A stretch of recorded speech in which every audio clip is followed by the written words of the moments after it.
بسم اللہ الرحمن الرحیم۔ السلام علیکم۔ پرانا اختلاف رائے کے ساتھ میں ہوں افتخار کاظمی۔ کوئی مانے یا نہ مانے، وقت اور حالات نے یہ ثابت کر دیا ہے کہ خاص صاحب کو لانے والے اب ان کے کسی بھی بیانیے پر یقین کرنے کو تیار نہیں۔ سمجھنے والے یہ بات سمجھ چکے ہیں کہ جھوٹ اور پروپیگنڈے کی بنیاد پر حکومت زیادہ دیر نہیں چلائی جا سکتی اور ہر وقت رنگ بازی بھی کام نہیں آتی۔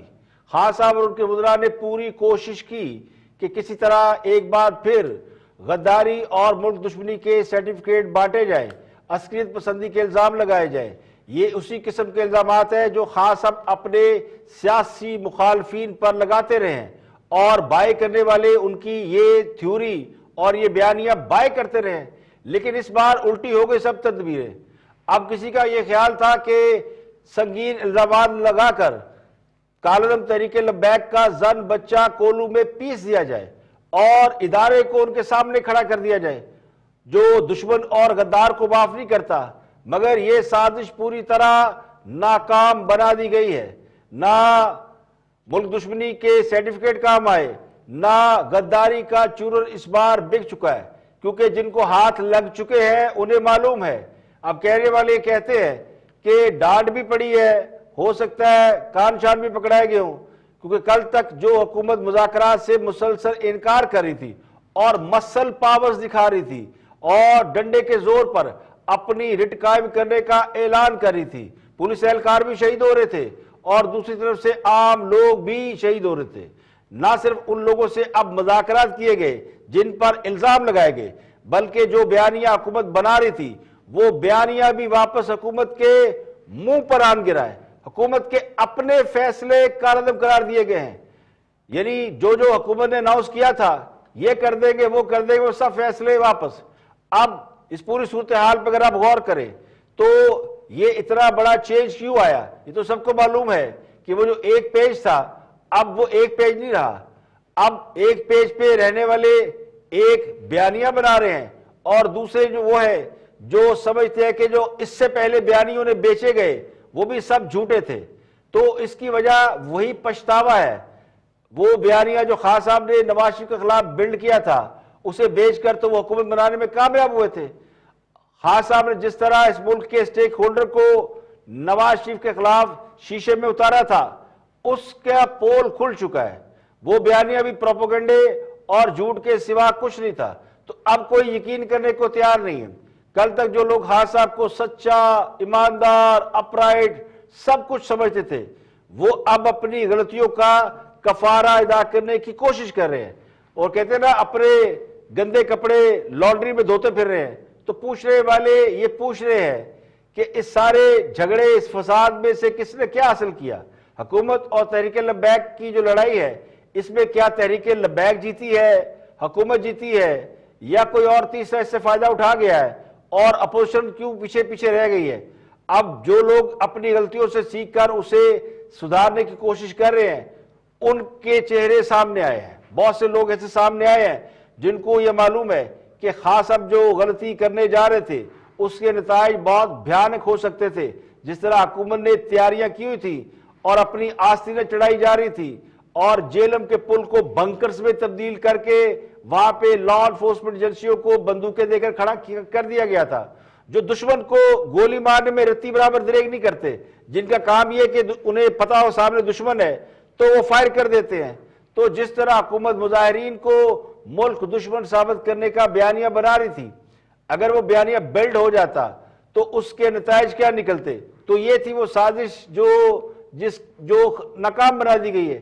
اگر آپ نیشنل سیکورٹی کونسل کا اجلاس دیکھیں اس میں جو فیصلے ہوئے تھے اور ان فیصلوں کے بعد جو پریس ریلیز جاری کی گئی تھی اگر ان کو دیکھا جائے تو آلموسٹ حکومت اپنا کام کر چکی تھی اور یہ آمنے سامنے ہونے کے بعد جو کچھ ہوتا تو اگر علماء درمیان میں نہ پڑتے یا انہیں درمیان میں نہ ڈالا جاتا اور آرمی چیف بیچ میں نہ آتے، معاملات کو سیٹل نہ کیا جاتا تو جو صورتحال بننی تھی اس کا تصور کرنا بھی مشکل ہے۔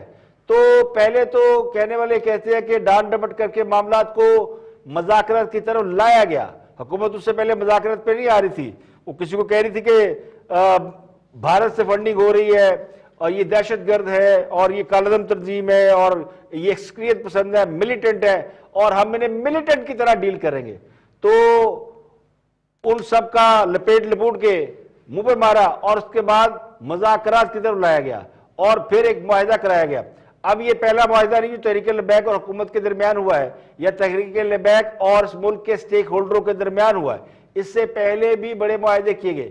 ہاں صاحب جو کہ چند دن پہلے ہی ڈٹ کے کھڑے تھے اور نعرہ لگاتے ہیں ڈٹ کے کھڑا ہے کپتان، ہر بار نعرہ لگتا ہے ڈٹ کے کھڑا ہے کپتان، اور پھر پتہ چلتا ہے کہ لیٹنے میں وقت نہیں لگا۔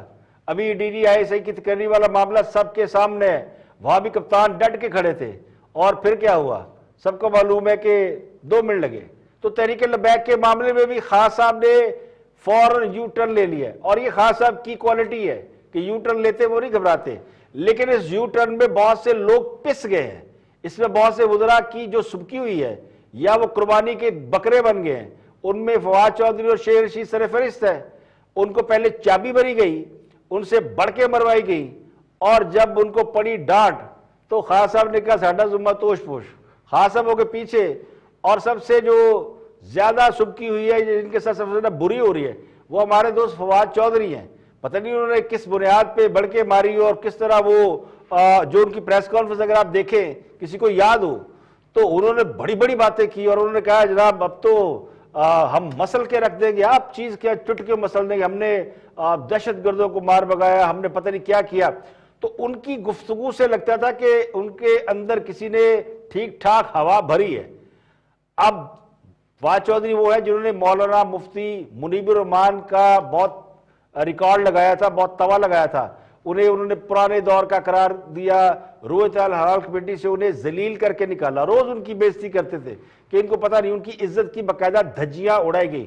اب مولانا منیب الرحمان ایک باعزت عالم دینی نہیں بلکہ ایک سیگمنٹ آف لائف کے وہ ہیڈ بھی ہیں، وہ کوئی معمولی عالم دین نہیں ہے، وہ لیڈ کرتے ہیں۔ ان مذاکرات میں بھی وہ آئے ہیں تو معاملات ان کے ساتھ ڈیل کرنے پڑے ہیں، تو مولانا منیب الرحمان کے ساتھ ہی حکومت کو مذاکرات کرنا پڑے ہیں، یعنی جس کے ساتھ آپ نے پہلے ان کی بے عزتی کی انہوں نے ہی آ کے آپ کو اس معاملے کو حل کرایا۔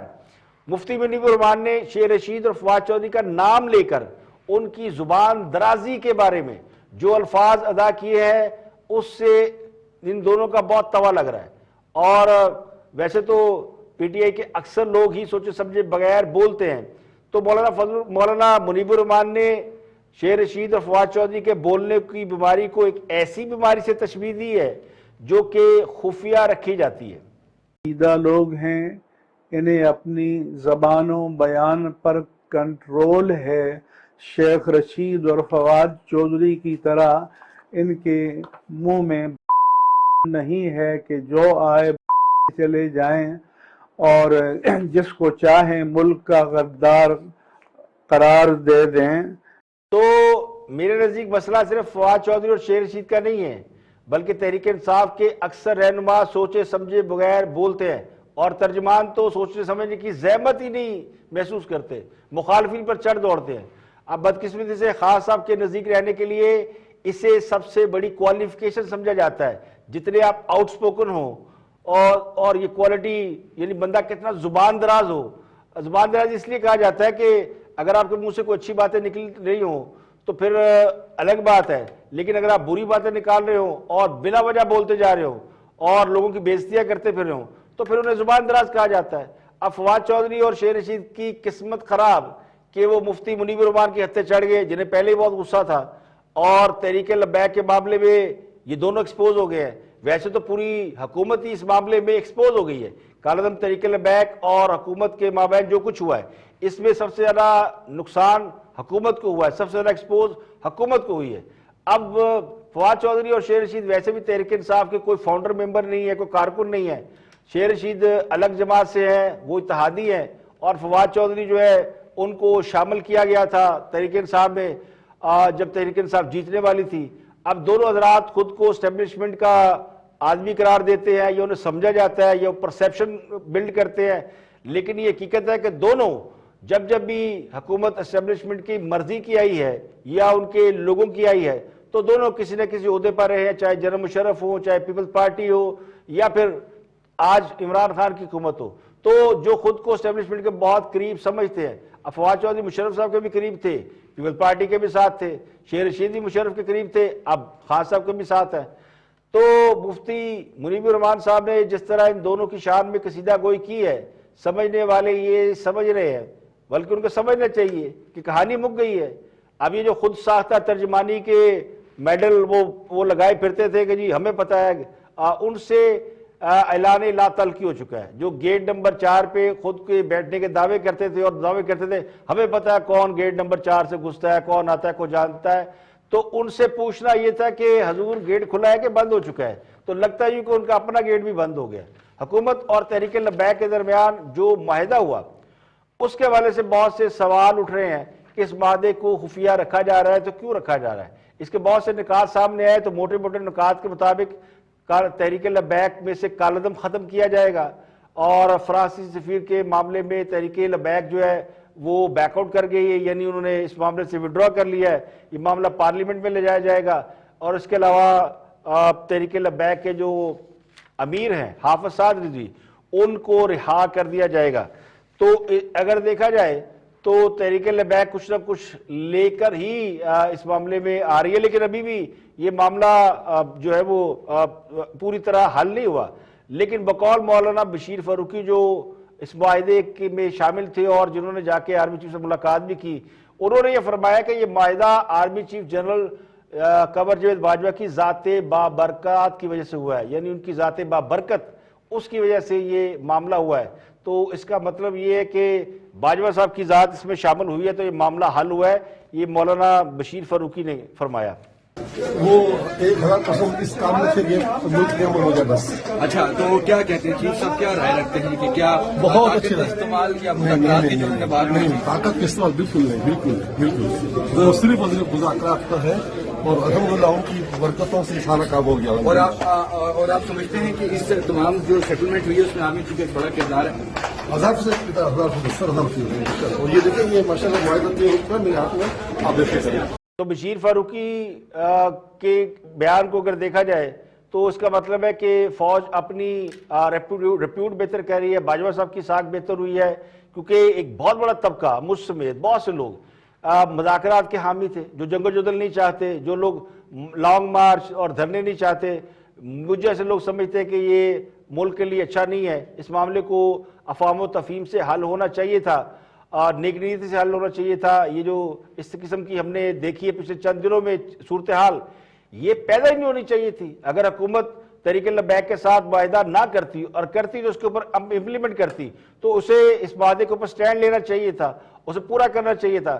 اب بہت سے لوگ اس معاملے میں اگر دیکھا جائے تو وہ جو پولیس اہلکار شہید ہوئے ہیں، ایک ASI کی ابھی ویڈیو چل رہی ہے ان کی بچی کی جو شہید ہوئے ہیں، وہ کہتے ہیں میرے بابا کو لے کے آئے، وہ کہاں ہیں؟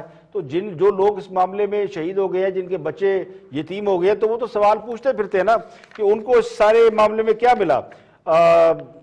تو یہ ساری مطلب اس بچی کے سوال کے جواب کون دے گا؟ تو یہ معاملہ افہام و تفہیم سے ہی حل ہونا چاہیے تھا۔ جو یہ سمجھتے رہے لوگ کہ یہ معاملہ ایکسٹریم پوزیشن پر نہیں جانا چاہیے تھا، نہ حکومت کو نہ تحریک کو کسی کو نہیں لے جانا چاہیے تھا، ان سب کے نظر میں تو army chief general Qamar Javed Bajwa ایک بار پھر سرخ رو ہوئے ہیں، ہیرو بن کر سامنے آئے ہیں، انہوں نے یہ معاملہ حل کر دیا ہے۔ اب وہ خود اس معاملے کے گارنٹر بدل گئے، اب وہ خود اس معاملے کے گارنٹر بن گئے۔ تو اصل سوال جو اٹھ رہا ہے، جو پیدا ہو رہا ہے، جو لوگ پوچھ رہے ہیں، وہ کہہ رہے ہیں معاہدہ کدھر ہے؟ معاہدے کی حقیقت کیا ہے؟ اس کو منظر عام پر کیوں نہیں لایا جا رہا؟ اس کی تفصیلات کیا ہیں؟ اس کے نکات خفیہ کیوں رکھے گئے ہیں؟ کس نے گین کیا، کس نے لوز کیا؟ تو اس پر مولانا منیب الرحمان، مفتی منیب الرحمان صاحب نے بھی جو کل پریس کانفرنس کی تھی اس میں بہت ساری چیزیں انہوں نے بتا دی تھی۔ فتح ہے، یہ حب الوطنی کی فتح ہے، اور یہ انسانی جانوں کی حرمتوں کے تحفظ کی فتح ہے۔ یہ بھی میں قوم کو بتانا چاہتا ہوں کہ یہ مذاکرات کسی جبر اور تناؤ کے ماحول میں نہیں ہوئے، سنجیدہ ماحول میں، ذمہ دارانہ ماحول میں اور آزادانہ طور پر ہوئے، اس لیے اس میں سب کا حسب مراتب کنٹریبیوشن ہے، حصہ ہے، اور سب ہماری اور پوری قوم کے شکریہ کے حقدار ہیں۔ تمام فریقوں نے حکمت و تدبیر و تدبر اور بصیرت کا مظاہرہ کیا، اور اس کے نتیجے میں آج ہم یہاں آپ کے سامنے بیٹھے ہوئے ہیں۔ تو جو نکات سامنے آئے ہیں ان کی تفصیلات بھی آپ کو بتاتے ہیں، لیکن جو موٹی موٹی باتیں ہیں ان کے مطابق کالعدم طریقے لبیک، کالعدم نہیں رہے گی، حافظ صاحب کو رہا کر دیا گیا۔ تو یہ ساری معاملات کو ہینڈل کرنے کے لیے تقریباً 1 ہفتے کا ٹائم مقرر کیا گیا ہے۔ اس کی تفصیل بھی آگے چل کے آپ کو بتاؤں گا یہ معاملہ کیا ہوا ہے اور کتنا اس کے اندر کیا کیا چیزیں ڈیولپمنٹ کیا کیا ہے، جو اخبارات میں چھپا ہے وہ بھی آپ کو بتائیں گے، اور جس کی تفصیل سامنے آ رہی وہ بھی آپ کو بتائیں گے۔ لیکن جو لب لباب سارے سینیریو کا جو کچھ ہو چکا ہے، جو کچھ ہو رہا ہے، اگر آپ اس کو غور سے دیکھیں تو صاف ظاہر ہوتا ہے کہ وہ جو پچھلی 1-2 بریفنگ بھی ہوئی تھی، الگ الگ دی گئی تھی اسلام آباد میں، اس میں بھی یہ نظر آ رہا تھا، اور اب بھی یہ معلوم ہو رہا ہے کہ وہ جو 1 پیج والی کہانی تھی جو حکومت دعویٰ کرتی ہے کہ ہم 1 پیج پہ ہیں، وہ کہانی تو نہیں رہی، اور جس کے بارے میں یہ تاثر بلڈ ہو رہا تھا کہ وہ 1 پیج والا معاملہ ختم ہو گیا، وہ بھی صحیح ثابت ہونا شروع ہو گیا۔ لیکن جو اصل بات ہے وہ یہ ہے کہ جو اس معاملے کے اندر اگر آپ دیکھیں تو یہ نظر آتا ہے کہ ڈرائی کلیننگ کا عمل شروع ہو گیا۔ اب بہت سے لوگ یعنی جو جھوٹ پروپیگنڈے کے سے متاثر ہوئے یا ان کو متاثر کر لیا گیا، وہ سب لوگ اب اپنے اپنے جو گندے کپڑے پچھلے 3-4 سال میں ہو چکے ہیں ان کو ڈرائی کلین کرنے کی کوششوں میں لگے ہیں۔ اب دیکھنا یہ ہے کہ وہ کیا جانے سے پہلے خود کو ڈرائی کلین کرنا چاہتے ہیں یا اس معاملے کو ظاہر ہے بہت سی غلطیاں ہو جاتی ہیں، اور خان صاحب یا باقی حکومتوں کو لانے میں بھی بہت سے لوگوں نے جو کردار ادا کیا بعد میں وہ کہتے رہے ہم سے غلطیاں ہوئیں۔ تو ہو سکتا ہے کہ اس معاملے میں بھی جلد یا بدیر کوئی ایسا اعتراف بھی سامنے ہے جو بھی اوپنلی نہیں ہے، لیکن ہو سکتا ہے جو معلومات ہمارے پاس ہے کہ اس کا درپردہ اعتراف تو ہو رہا ہے کہ، اور بلکہ اب تو کنڈکٹ بھی بتا رہا ہے کہ اعتراف ہی نہیں ہو رہا بلکہ وہ ثابت کر رہے ہیں پریکٹیکلی کہ یس دیر از سم تھنگ رانگ، اور اسیسمنٹ غلط ہو گئی اور اب اس کو درست کرنے کی کوشش کی جا رہی ہے۔ یہاں پہ ایک بریک، اور بریک کے بعد واپس آئیں گے اور بھی ہم موضوعات آپ کے ساتھ شیئر کریں گے، اور بڑی اہم خبر یہ ہے کہ چیئرمین نیب کے حوالے سے ایک آرڈیننس جاری ہوا ہے۔ وہ آرڈیننس کیا ہے، اس کی انٹرپریٹیشن کیا ہو رہی ہے، اور کیا خان صاحب اپنی حکومت بچانے کے لیے چیئرمین نیب کی جاب کو سیکیور کر رہے ہیں۔ ایک بریک کے بعد آپ کو اس کی ڈیٹیل بتاتے ہیں۔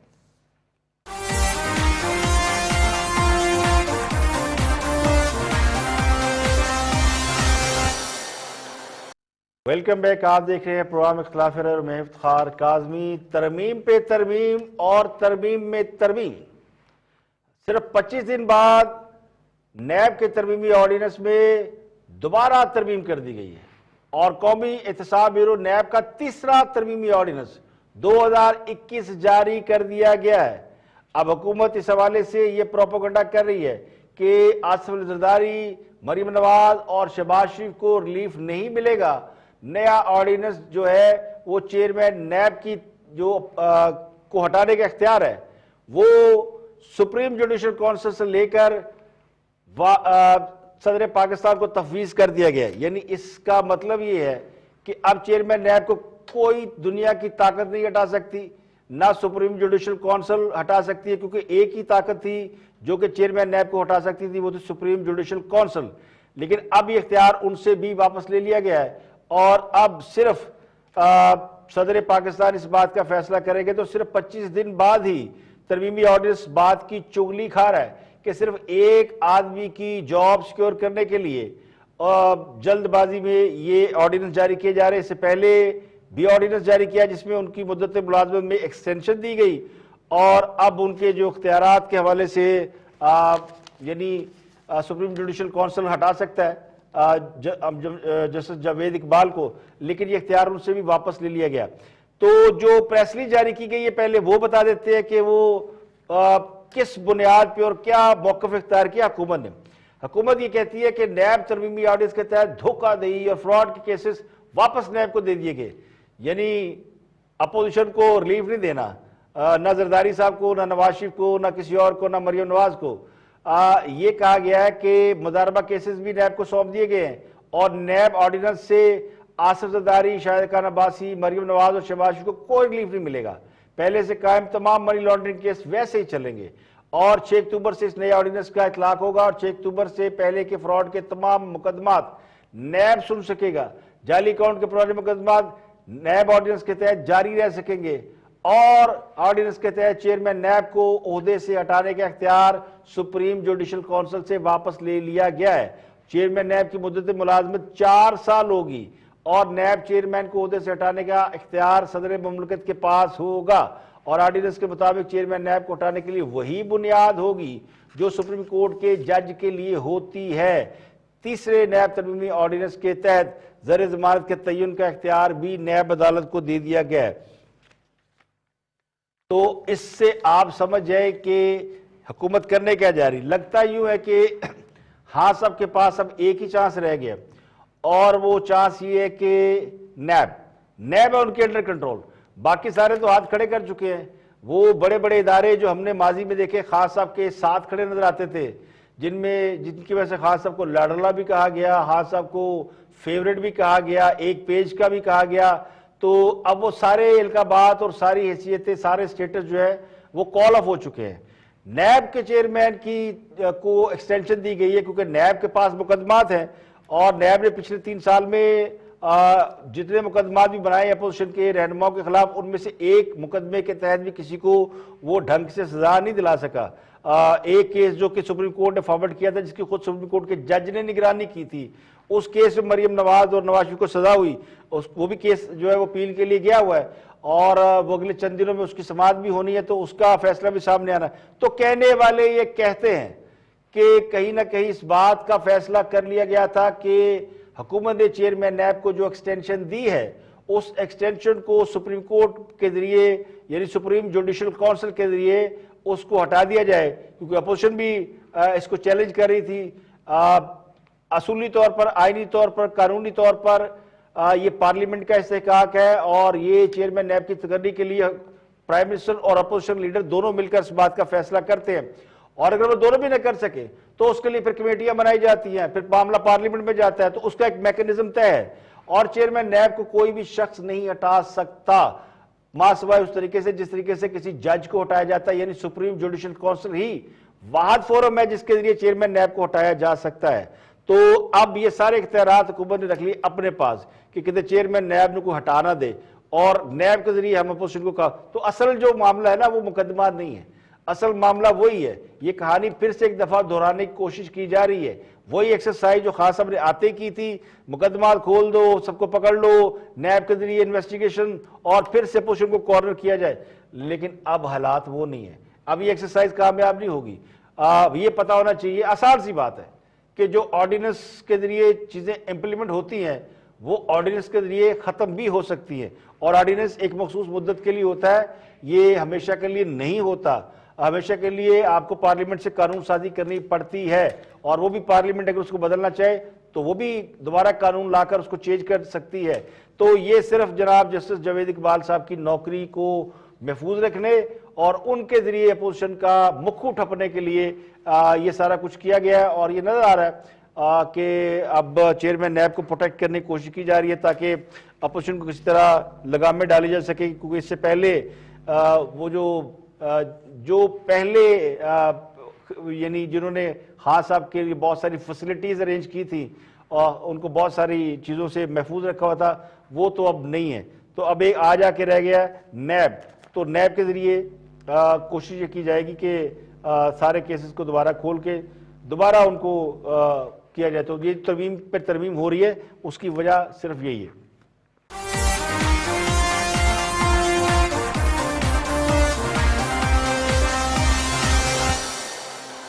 اور اکتوبر میں مہنگائی رواں سال کی بلند ترین سطح پر پہنچ گئی. یعنی سال جتنی مہنگائی ہوئی ہے اکتوبر ماشاءاللہ سر فہرست ہے.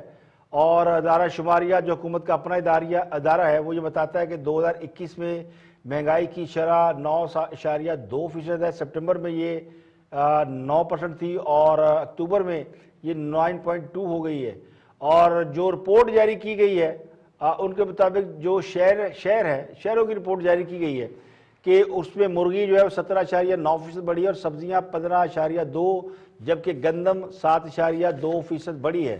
مہنگائی کی جو ماہانہ رپورٹ جاری کی گئی اس کے مطابق اکتوبر 2021 میں مہنگائی کی شرح 9.2% ہے اور شہروں میں مہنگائی 9.6% اور دیہات میں تھوڑا سستا ہے 8.7%. جو ماہانہ بنیادوں پر سبزیاں ہیں یا اور چیزیں ہیں ان کی جو ڈیٹیل دی گئی ان کے مطابق سبزیاں 15% مہنگی ہوئی ہیں اور گھی 43% مہنگا ہوا ہے اور کوکنگ آئل 40%، چکن 35% اور یہ مہنگا ہوا ہے اور گندم 13% اور پھل 16% مہنگے ہوئے. تو پیچھے رہا کی تو یہ ساری چیزیں ہیں جو کہ مہنگی ہوئی ہے اور حکومت نے پیٹرول سستا نہیں کیا تو اس کی کسر نکال دی ہے ایل پی جی سے اور ایل پی جی کا گھریلو سلنڈر 155 روپے 80 پیسے فی مہنگا ہوا ہے. اوگرا کے اعلامیہ میں یہ کہا گیا ہے کہ ایل پی جی کی قیمت میں اضافہ کیا جا رہا ہے اور ایل پی جی کا 11.8 کلو کا سلنڈر جو ہے 2559 روپے 35 پیسے کا ہو گیا جو پہلے 2430 روپے 55 پیسے کا بک رہا تھا. تو ادھر سے کسر نکل گئی ہے. اب اگلی خبر سن لیں گیس کے بحران کے حوالے سے کہ حکومت نے گھنٹی بجا دی خطرے کی کہ نومبر 19 کے بعد یعنی گیس کا بڑا بحران یقینی ہے. گنور اور ای این آئی یہ 2 ایل این جی کارگوز ہیں، دو کمپنی ہیں جو کہ ایل این جی کارگو کی فراہمی سے پیچھے ہٹ گئی ہیں. انہوں نے ایل این جی کی ٹرانسمٹ کے لیے اپنی کارگو کے لیے اپنی سروسز دینی تھی. تو ایک حیران کن پیش رفت ہوئی ہے یہ والی کہ 2 ایل پی جی تجارتی کمپنیاں جن کا نام گنور ہے یا گنور ہے اور ای این آئی ہے، انہوں نے نومبر 2021 کے رواں مہینے کے لیے بین الاقوامی سپاٹ مارکیٹ میں سے 200% تک بڑے مالیاتی منافع کے لیے پاکستان کو 2 ایل این جی کارگوز فراہم کرنے کے لیے وعدہ کر رکھا تھا لیکن وہ پیچھے ہٹ گئے ہیں. یعنی جن کمپنیوں نے پاکستان میں ایل این جی پہنچانی تھی نا انہوں نے کہا جناب ہم فارغ ہیں آپ. تو یہ Pakistan L N G limited PLL ہے، ان کے ساتھ کوئی معاہدہ ہوا تھا اٹلی کی کمپنی ای این آئی اور سنگاپور کمپنی گنور. یہ 2 کمپنی یہ کارگو کمپنیاں ہیں جو کہ دوسرے ملکوں سے ایل این جی لا کے پاکستان کو فراہم کرتی ہیں اور یہاں پھر اس کو سپلائی کیا جاتا ہے. تو یہ دونوں کمپنیاں پاکستان کے جو وزارت توانائی کے اعلیٰ حکام ہے ان کو بے آسرا چھوڑ دیا کہ اب جناب ایل این جی تو نہیں آ رہی. تو یہ اب بات جو ہے وہ طے ہو گئی کہ جب ایل این جی نہیں آئے گی تو پھر نومبر میں جو ہے گیس بھی نہیں ملے گی. تو پھر گیس نہیں ملے گی تو پھر دیکھیں کیا اشر ہوتا ہے. ظاہر ہے یہ پاکستان کے لیے بڑا امپورٹنٹ ہے. ایل این جی سے بجلی بھی پیدا ہوتی ہے، ایل این جی آپ اور بھی اس کے بہت ساری توانائی کے لیے چیزیں استعمال ہوتی ہے. تو 15 سال کا معاہدہ ہے ای این آئی پاکستان اور ایل این جی لمیٹڈ کا PLL کے ساتھ.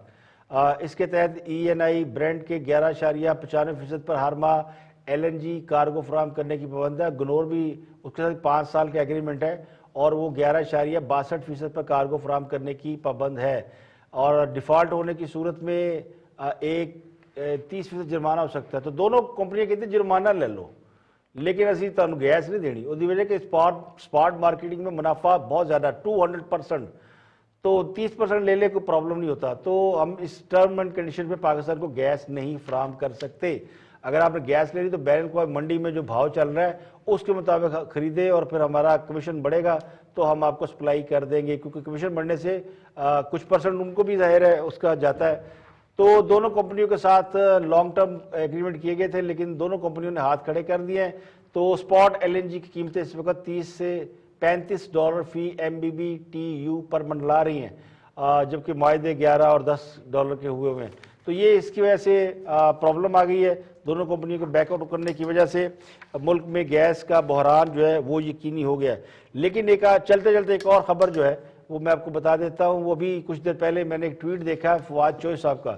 فواد چوہدری نے ٹویٹ کیا کہ جناب پرائم منسٹر جو ہے وہ مہنگائی کے خلاف مہنگائی کے حوالے سے ایک بڑا پیکج دینے والے ہیں اور اس پیکج سے 1 کروڑ لوگوں کو فائدہ ہوگا.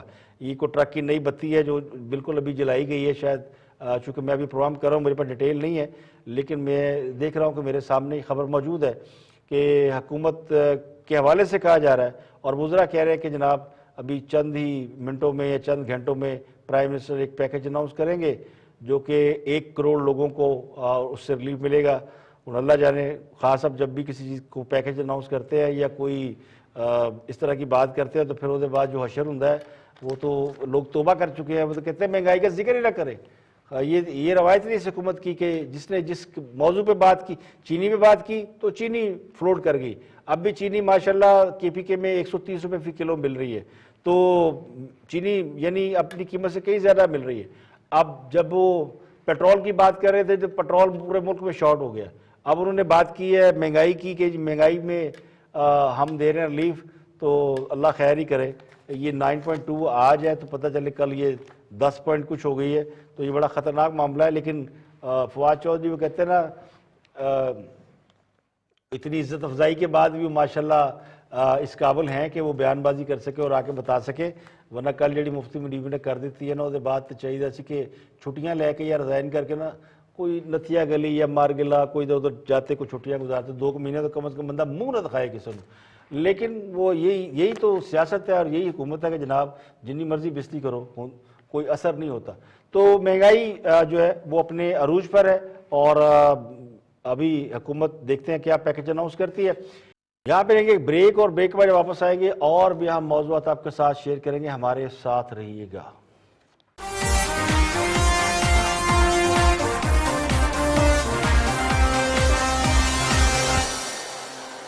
ویلکم بیک، اور آپ دیکھ رہے ہیں پروگرام اختلاف رائے، میں افتخار کاظمی۔ ایک اور اہم خبر سن لیں۔ ایک بینچ بنا تھا سپریم کورٹ میں ججوں اور بیوروکریٹس کو پلاٹوں کی الاٹمنٹ سے متعلق اسلام آباد ہائی کورٹ کے فیصلے کے خلاف جو درخواستیں دائر کی گئی تھی، وہ ان درخواستوں کی سماعت کرنے والا بینچ ٹوٹ گیا ہے۔ سپریم کورٹ میں ججز اور بیوروکریٹس کو پلاٹوں کی الاٹمنٹ سے متعلق دائر درخواستوں پر سماعت جسٹس عمر الطاف بندیال کی سربراہی میں 3 رکنی بینچ نے کی۔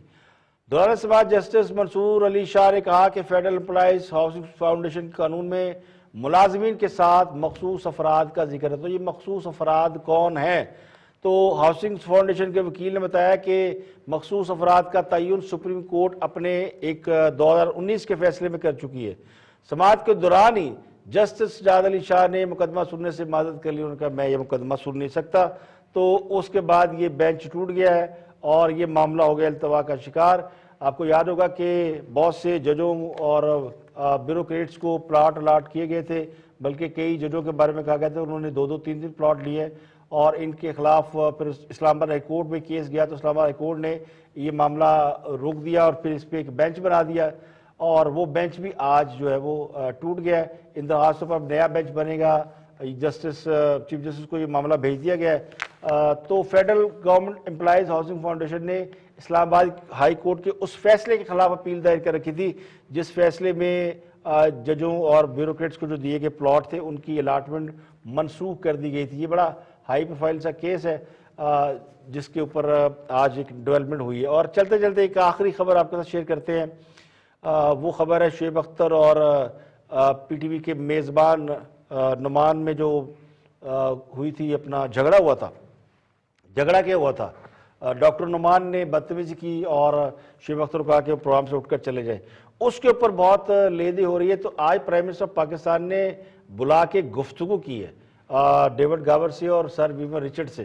یہ دونوں لائیو ٹرانسفر میں موجود تھے اور شعیب اختر ان کے ساتھ بیٹھے ہوئے تھے، تو اسی وقت یہ سارا واقعہ پیش آیا تھا جس میں ڈاکٹر نعمان نے سابق فاسٹ بولر لیجنڈ ہمارے ہیرو شعیب اختر سے کہا تھا کہ اٹھ کے اس پروگرام سے جانا چاہتے تو چلے جائیں، جس کے بعد انہوں نے نہ صرف پروگرام سے اٹھ کے چلے گئے بلکہ انہوں نے ریزائن بھی کر دیا۔ اس پر ایک بنی تھی کمیٹی، اس کمیٹی کے سامنے شعیب اختر پیش نہیں ہوئے اور انہوں نے کہا کہ میں جب تک ڈاکٹر نعمان کو آپ سیک نہیں کریں گے تو میں کمیٹی کے سامنے پیش نہیں ہو سکتا۔ ذرا یہ کہتے ہیں کہ M D P T V Aamir Manzoor انہوں نے وزیر اطلاعات فواد چودھری سے ملاقات کی اور انہیں تحقیقاتی کمیٹی کی رپورٹ دی، جس کے بعد یہ معاملہ جو ہے وہ پرائم منسٹر کے پاس چلا گیا ہے، کیونکہ فواد چودھری نے ڈیوڈ گاور اور سر ویمر رچرڈ سے بھی ملاقات کی، تو دونوں کو لے کے وہ پہنچ گئے پھر پرائم منسٹر کے پاس اور پرائم منسٹر نے پھر اس پہ بات کی۔ تو ان دونوں کرکٹر نے بتایا کہ دوستانہ ماحول میں ٹرانسمیشن ہو رہی تھی اور اس طرح کا واقعہ آپ نے نہیں دیکھا، نہ ہونا چاہیے تھا. کسی کو بھی حق حاصل نہیں ہے کہ وہ کسی کو کہے کہ آپ میرے پروگرام سے اٹھ کر جا سکتے. اس صورت میں جبکہ معاہدہ ہوا ہو، 26 اکتوبر کو یہ واقعہ ہوا تھا سرکاری ٹی وی پر لائیو شو کے دوران. پروگرام کے میزبان ڈاکٹر نیاز نے ویور رچرڈ اور ڈیوڈ گاور سمیت دیگر مہمانوں کی موجودگی میں شعیب اختر سے کہا تھا کہ آپ شو چھوڑ کر جا سکتے ہیں. شعیب اختر نے اس معاملے کو رفع دفع کرنے کی کوشش کی، لیکن جب بات نہیں بنی تو وہ اس کو چھوڑ کر چلے گئے. اور اس کے بعد پھر یہ معاملہ میڈیا کے اندر آیا. اس پہ پی ٹی وی نے ایک تحقیقاتی کمیٹی بنائی.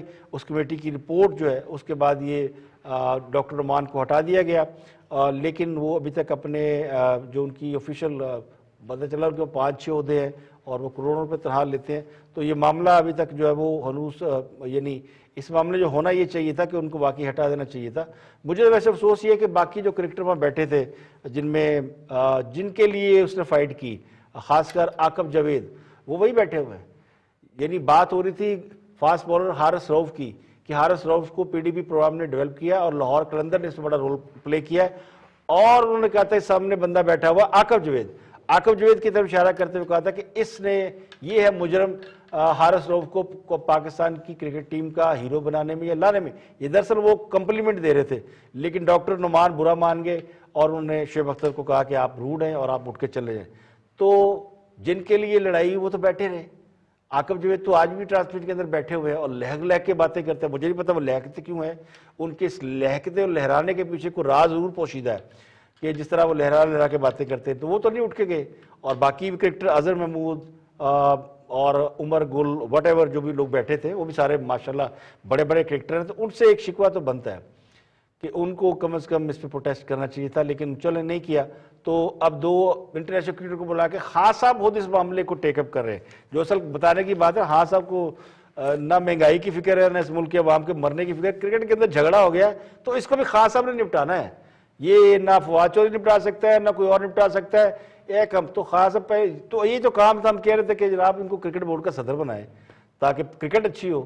اب دیکھیں معاملہ ان کی کورٹ میں ہے. تو آج کے لیے اتنا ہی. کل پھر حاضر ہوں گے مزید خبروں تبصروں تجزیوں کے ساتھ. پروگرام اختلاف رائے سے افتخار کاظمی کو اجازت دیں. اپنا بہت بہت خیال رکھیے گا.